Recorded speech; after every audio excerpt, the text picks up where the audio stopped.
What if the key to a better public life isn't a new policy or technology, but a smarter conversation?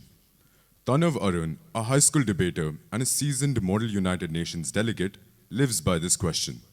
He crafts research cases, sharpens arguments, and thrives under pressure. Tonight, he brings that skill to the TEDx stage to explore the uncanny valley. That strange feeling when something seems almost right but not quite.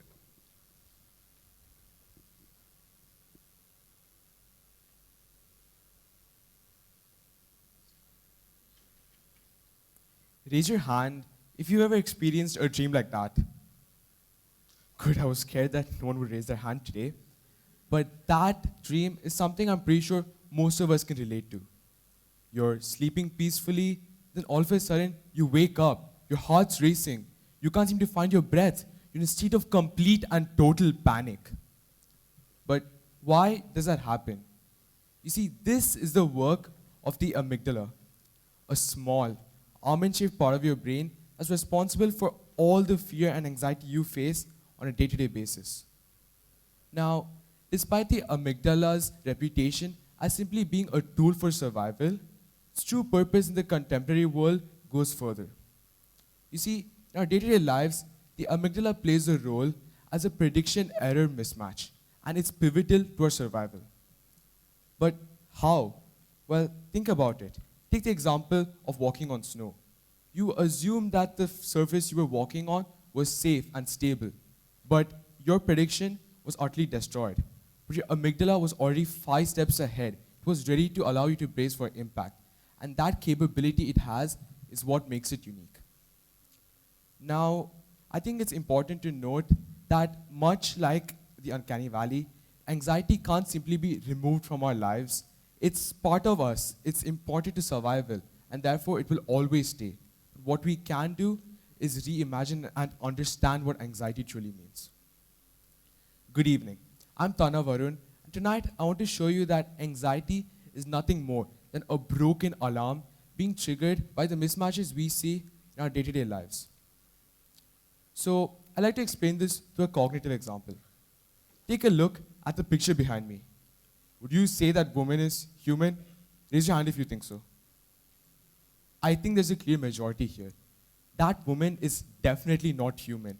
I mean, it might be the deep-set eyes, the weirdly practiced smile, or even the skin, but something is clearly off. And the reason we're able to notice this, yet again, ties back to the amygdala. Our amygdala works by categorizing things: human, not human, safe, unsafe. But when something lies in between these categories, suddenly our amygdala is in a state of shock and panic. It doesn't know what to do. And that is inflicted upon us as anxiety. You see, this phenomenon is what we call the uncanny valley.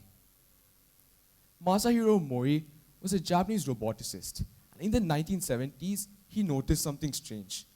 The more human things looked, the more we liked them. Until that point there, all of a sudden, the graph dips.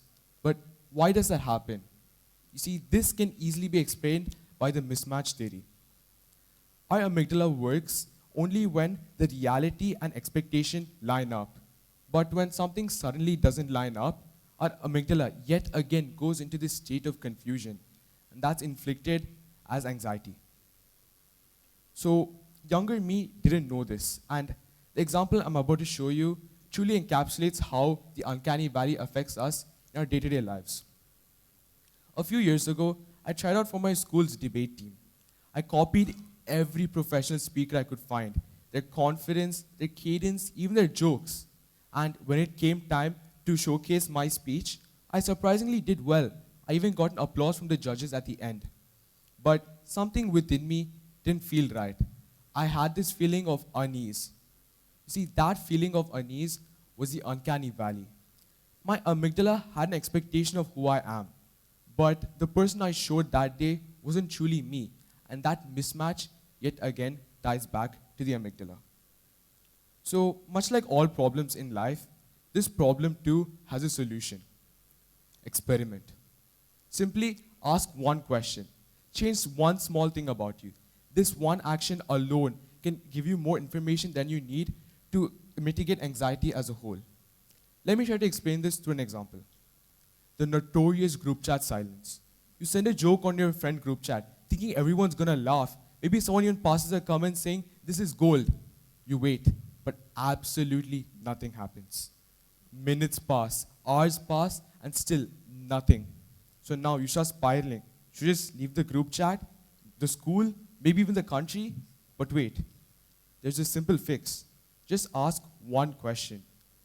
For example, privately message one of your friends, "Hey, did you see that joke?" That one question alone will give you more information than you need to help mitigate anxiety. Best case scenario, they reply saying, "Oh yeah, sorry, I forgot to check the chat." Now they check and they think you're the funniest guy they know. Or worst case scenario, they check the chat and then they say, "Yeah, that wasn't really funny." And then you slowly start to realize that maybe, just maybe, the same joke you found funny at 3 a.m. wasn't really that funny. Regardless of the scenario, we get information back. And that's what I really want to show you today. The truth is, anxiety works only when the prediction and reality don't line up. So what if we just remove the element of prediction? What if we remove assumption as a whole and instead replace it with true information and data? That change can help mitigate anxiety. So as I come to the conclusion of my talk, I think it's important to note that much like anxiety, the uncanny valley too can't simply be removed from our lives. We will always see people, things, and even systems that look almost right but aren't there. And that's fine, that's part of life. But what we can do is change the way we perceive this. Ask a simple question, experiment. This will give you more information than you need to mitigate anxiety as a whole. Anxiety is not a villain, but it's the way we perceive it. I would like to leave you with this note. You're standing in the valley with a map in your hands. It's now up to you to use it. Thank you. Thank you, Mr. Arun.